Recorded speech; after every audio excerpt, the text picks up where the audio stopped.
Sanibonani futhi. Ake ngikhulume nawe ngomngani wakho. Ngisho wena obukele le video le. Ngikhuluma nawe nomngani wakho. Ngomngani wakho lo omthembe kakhulu ukudlula ngisho umndeni wakho. Ukudlula ngisho izingane zakwenu. Ngikhuluma ngaye manje. Lalela ke. Lo mngani wakho loyo omtshela yonke into ngawe. Omtshela zonke izifiso zakho ozifisayo wena empilweni mayelana nesuccess nempumelelo yakho.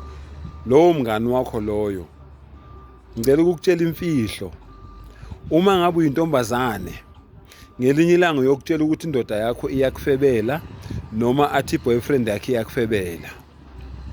Uma ngabe umuntu wesilisa ngelinye ilanga uyokutshela ukuthi umkakho uyakufebela noma akutshela ukuthi intombi yakhe iyakufebela.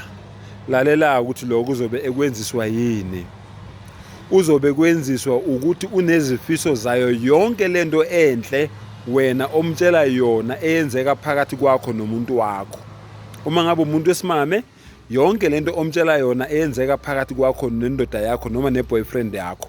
Uma ngabe umuntu wesilisa yonke lento omtshela yona eyenzeka enhle eyenzeka phakathi kankosikazi wakho nentombi yakho. Uyobe kwenziswa yilokho ngoba uyobe efuna ukuyiphila leyo mpilo leyo wena omtshela ngayo yena angayiphili, kodwa wena ngoba uyamthemba uyobe ungamboni ukuthi khona ke osokusegiya kudla amantshontshe emsamo.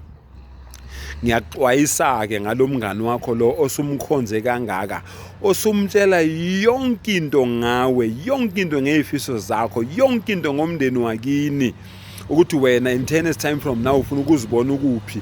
Loyo mngani wakho loyo lento wena omtshela yona akakufiseli yona, kodwa uyifise ngathi ngenzakelela yena. Mngani wakho ke loyo ke lo maziyo wena, ngikhuluma nawe wena obheke le video le.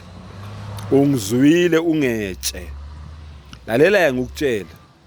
Umngani weqiniso, abangani beqiniso babili, mina ngikutshela iqiniso ke wena ngoba ulazi. Abangani beqiniso babili.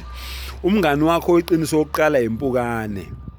Impukane uyadla ila eduze kwakho.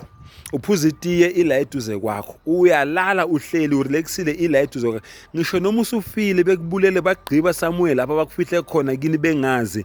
Impukana ikunyanyi iye hamba yokukhomba la ukhona, ifika ihlale khona lapho kuloku kunuka kunjalo. Nangoku umngani wakho weqiniso.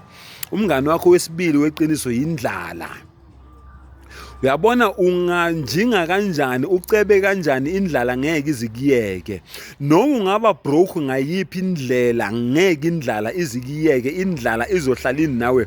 Umuntu ongenalutho uyalamba, umuntu onakho konke uyalamba. Nampoka abangani ababili bamaqiniso. Hayi lemiphuphe leni nenibiza ngabangani benu. Umuntu ongakubulala kusasa, umuntu ongakudlisa ushevu kusasa. Indlala nempukane ngeke zize zikudubule, ngeke zize zikuthengela abantu, ngeke zize zikudlisa ushevu, ngeke zize zikuthengela abantu ukuthi bazokunquma. Indlala nani nempukane. Nampoka abangani bakho beqiniso. Noma ungaba broke kangakanani indlala ngeke izikiyeke. Noma ungaba rich kangakanani indlala ngeke izikiyeke. Noma ungaba broke kangakanani impukane ngeke izingahambele eduze kwakho.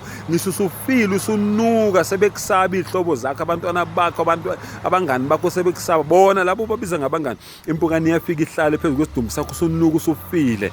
Nendlala nayo ngaleso sikhathi leyo ayikiyekile, ikiyeka ngoba uwena ongasakhona ukudla kodwa usufile, kodwa yona iloku ikhona ayikiyekile. Nampoka abangani bakho beqiniso. Ngiyabonga kakhulu.